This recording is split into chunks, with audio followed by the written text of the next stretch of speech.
revisi diri kan? Iya. Iya, baik. Kemarin di LK4 saya juga sudah memberikan tugas ke CGP ya, Iya termasuk betul. ke Bapak Iya. gitu, tentang rencana pengembangan kompetensi diri Iya, kan. betul. Nah, kategorinya itu ada berapa kategori, Pak? Kategorinya itu ada Ada 4. 4, apa Iya saja ya? betul. Yang pertama pengembangan diri dan orang lain, Mhm, kemudian kepemimpinan pelajaran, kemudian mhm, kepemimpinan manajemen sekolah, dan satu mhm. lagi kepemimpinan pengembangan sekolah. Oke, yang pertama tuh, tadi kan pengembangan diri dan orang lain. Kompetensi yang Bapak ingin kembangkan itu Ini apa? ya saya ingin kembangkan itu seperti tadi, yaitu penggunaan teknologi dalam pembelajaran. Karena Mhm, awalnya itu mhm. saya emang mungkin mampu gitu dalam menggunakan TIK, TIK tapi jarang sekali untuk memanfaatkannya dalam memanfaatkannya. pembelajaran. Oleh karena itu Mhm. saya ingin belajar itu kompetensi bagaimana cara Betul, memanfaatkan teknologi teknologi tersebut dalam tersebut. pembelajaran seperti itu. Terus indikator apa yang Bapak rasa berhasil nih gitu?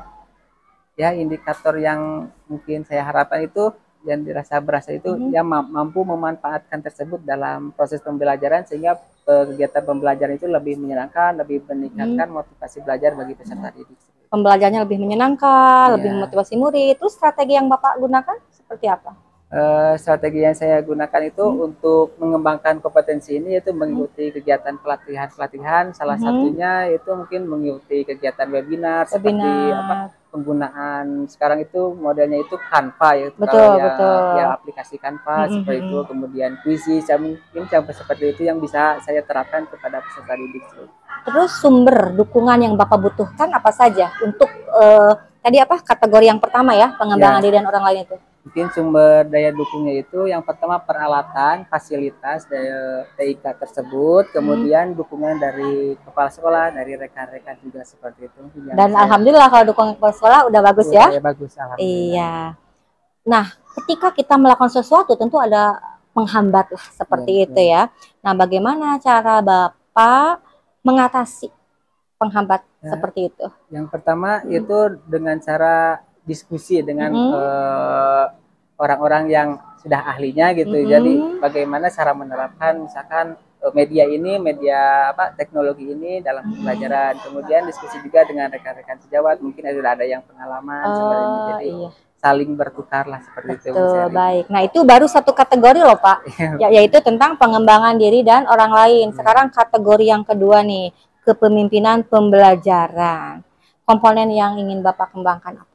Dalam kepemimpinan pembelajaran itu yang saya harapkan itu kan pembelajaran itu menarik, menyenangkan seperti itu. Mm-mm. Jadi saya itu harus mengupgrade diri itu dengan mengetahui atau mempelajari serta menerapkan model-model pembelajaran yang bervariasi seperti itu. Model-model pembelajaran yang bervariasi. Ya, Nah, betul. selama ini yang Bapak pakai model pembelajarannya apa? Yang saya pakai sekarang eh, masih model pembelajaran yang dulu-dulu seperti itu Mhm. ya, yang sudah terbiasa gitu. Jadi Hmm. belum jadi setiap pembelajaran itu modelnya hanya itu saja Iya, seperti itu. Mungkin anak juga bosan gitu. Jadi bosan. pengen Iya. saya ingin mempelajari model-model pembelajaran yang Hmm. bisa mengaktifkan peserta didik ya, Oke, ya sekarang baik. itu yang student center seperti itu ya, berpusat Yang pada student peserta didik center tersebut ya. ya. Dan tentunya Bapak juga yang membutuhkan tadi dukungan kepala sekolah, Bagus dukungan rekan ya. sejawat. Iya, Iya. baik.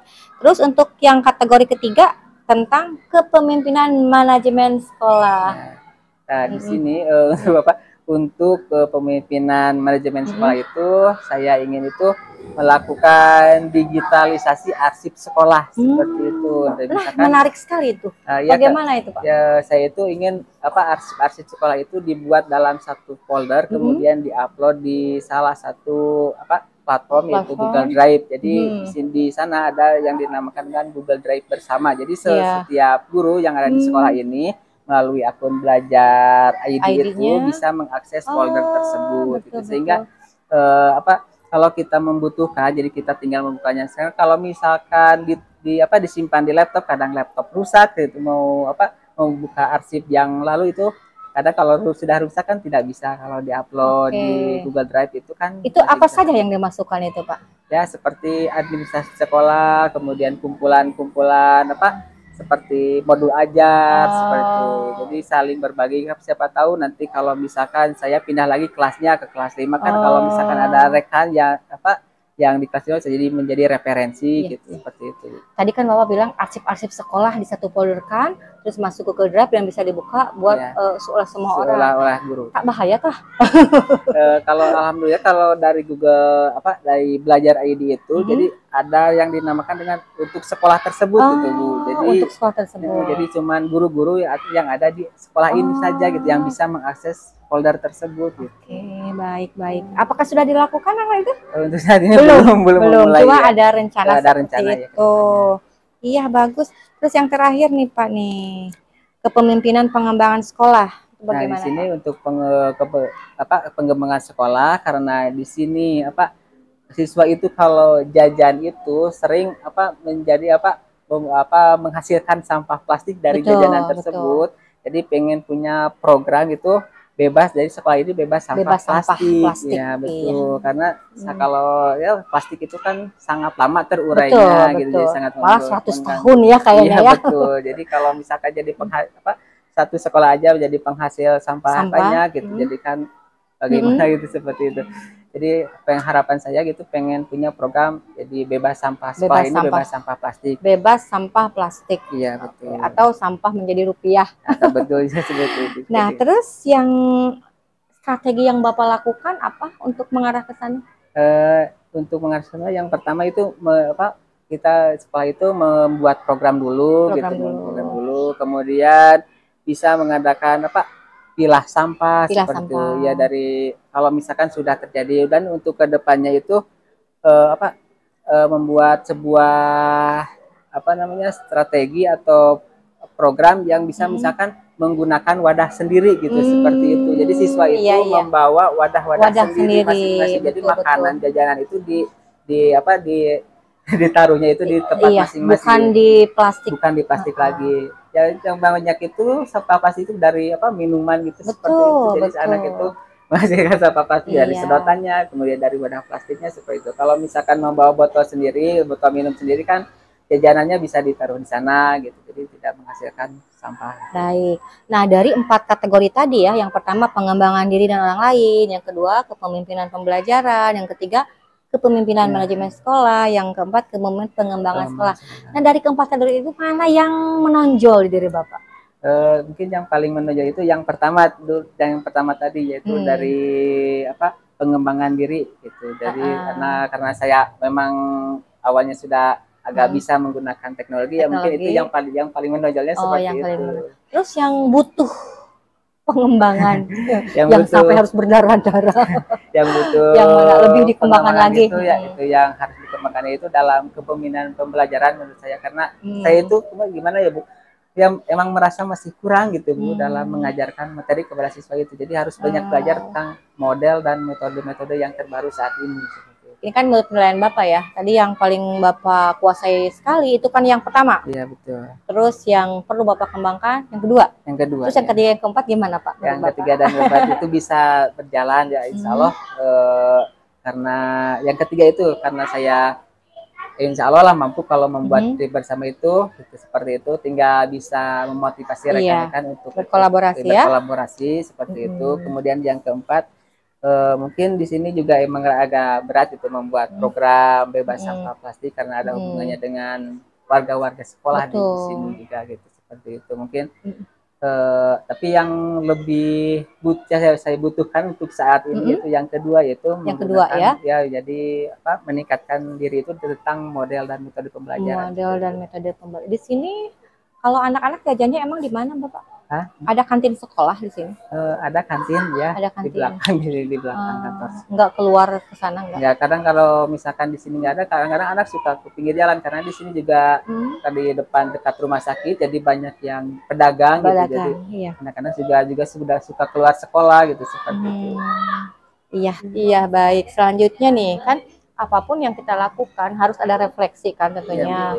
Bukan hanya saya dan Bapak juga di kelas mungkin nanti harus mempraktekkan refleksi ya.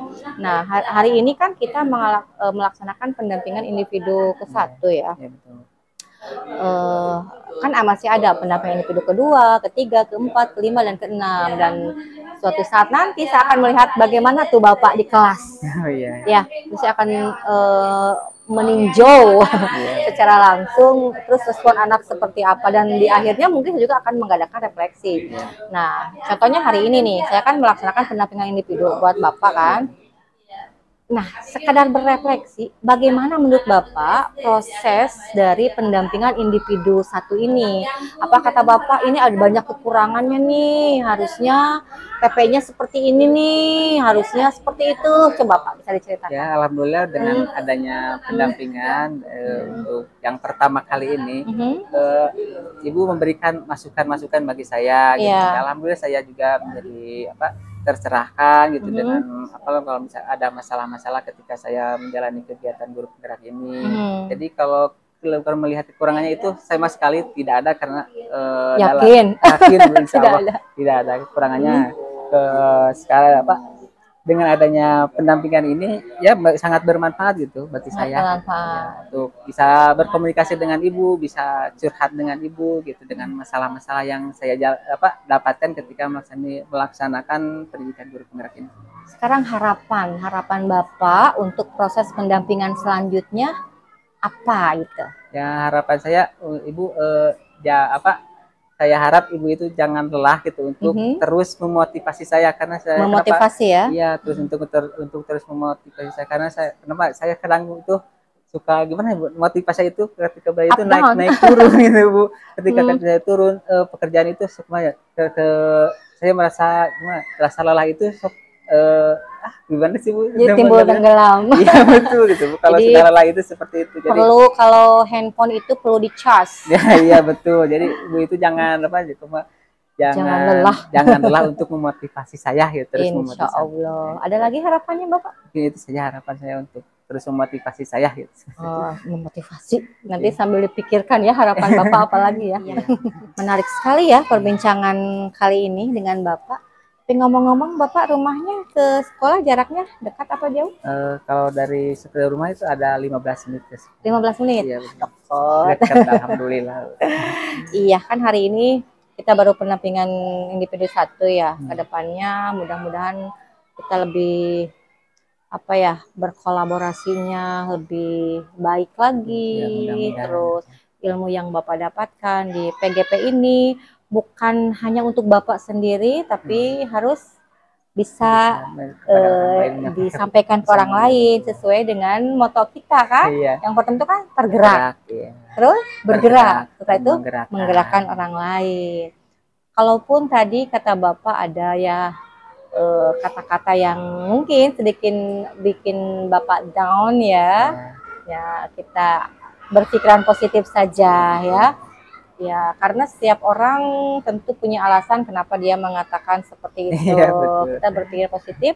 Kalau memang menurut Bapak itu salah, silahkan Bapak luruskan. Gitu ya Bapak ya. Dan Bapak harus ingat nanti tanggal 4 ya, kita akan ada Lokakarya ya. Lokakarya ke-1.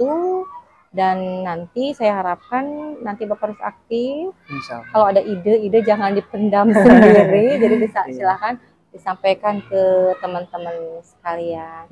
Gitu ya Pak ya. Nanti setelah ini mungkin saya akan lihat-lihat lagi portofolio Bapak ya, karena tadi kan hanya sekilas ya. Dari proses awal Bapak membuat portofolio itu seperti apa kerangkanya ya. Terima kasih Bapak, semoga tetap sehat dan bahagia. Assalamualaikum. Waalaikumsalam.